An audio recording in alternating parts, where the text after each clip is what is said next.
In-depth football coverage from The Athletic is now just £1 per week. See the link in the description to sign up today.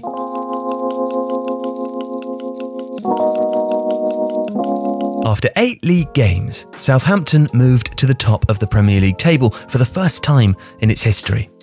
In fact, they've not sat in pole position in England's top flight since 1988. Ralph Hasenhuttl has created a team with a clearly designed set of principles who are now playing excellent football.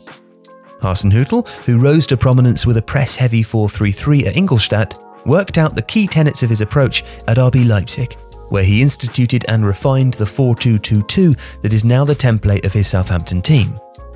The 4-2-2-2 is so called because the wide midfielders tuck inside when Southampton are in possession and attacking. But to understand the system, it's worth observing the defence first and noticing how they participate in build-up. Southampton are a surprisingly patient team in their own third. Possession is circulated within the defence, with one of the midfielders often dropping in too. Saints create a 3-man back line for ball circulation, whether by having a fullback, often Ryan Bertrand, holding a narrower, deeper position, or via that deeper midfielder. What's interesting is how slowly this possession is moved. Southampton's players are trusted to rotate the ball between themselves, with Alex McCarthy also an option. For a high-energy team in transition and in the attacking third, Southampton are surprisingly methodical and patient. And this effect is twofold. Firstly, the opposition can be drawn into pressing, and this disrupts their positioning, pulling them away from their own goal. And secondly, it means that Southampton can shift gears and move the ball extremely quickly once the opportunity arises. This change in pace is a damaging weapon because it can catch teams off guard, especially as Southampton have genuine pace in Kyle Walker-Peters, Theo Walcott and the forward line particularly. This ball progression tends to be in the form of looped-up passes towards the wide areas or quick vertical progressions centrally. And generally though, Southampton want to take the ball wide to start with and then have runners hitting the box at pace. This is why the team will often recycle the ball backwards even when in a seemingly promising position. If the opposition are able to box Southampton in the wide areas or make it hard to play through them, then the side will pass it all the way back, content to restart an attack from the base of the shape. Now, should they achieve a good attacking position, generated quickly enough to catch the opposition out, then they look to create an overload in the box wherever possible. This is why it's common to see 3 or 4 players hitting the box in 2 waves as the Southampton attacker in possession drives towards the area. This overloading means that the box is congested, which makes defending hard, creates difficulties for the opposition goalkeeper, and means that there are players available for pullbacks or to follow up if a shot is saved or blocked or spilled near the goal.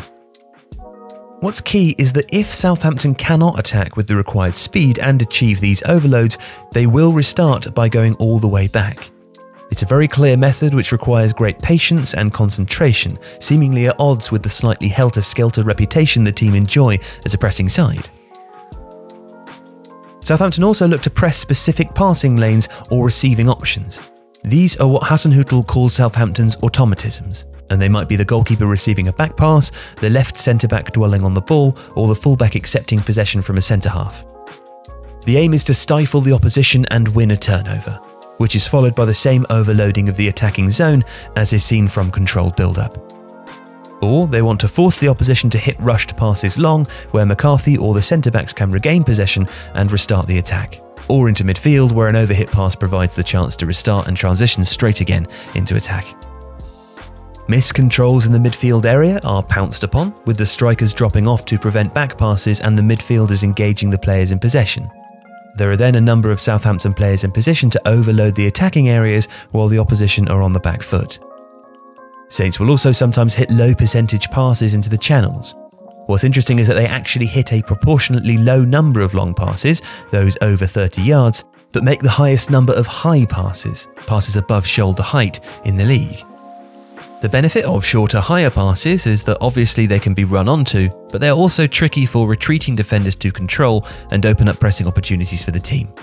But Southampton don't just lump it up the pitch. Those passes are controlled and careful, like everything else that they try to do. Southampton are a very intelligent footballing team, brilliantly coached by Ralph Hasenhuttl. Their approach, energetic pressing, niggly fouls, careful build-up and rapidly overloading the attacking zone, is at once methodical and explosive.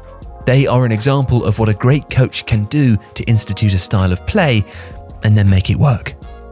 Tifo is delighted to be able to offer full access to The Athletic now for just £1 per week. Read in-depth coverage of your favourite teams across 10 different sports, provided by some of the best sports journalists in the world. Follow the stories that you care about with closer access and intelligent takes. Whether it's sports news, tactics or finances, you'll find it all on The Athletic, alongside a host of brilliant podcasts dedicated to different teams. So, see the link in the description now. Thanks for supporting Tifo and of course watching today's video.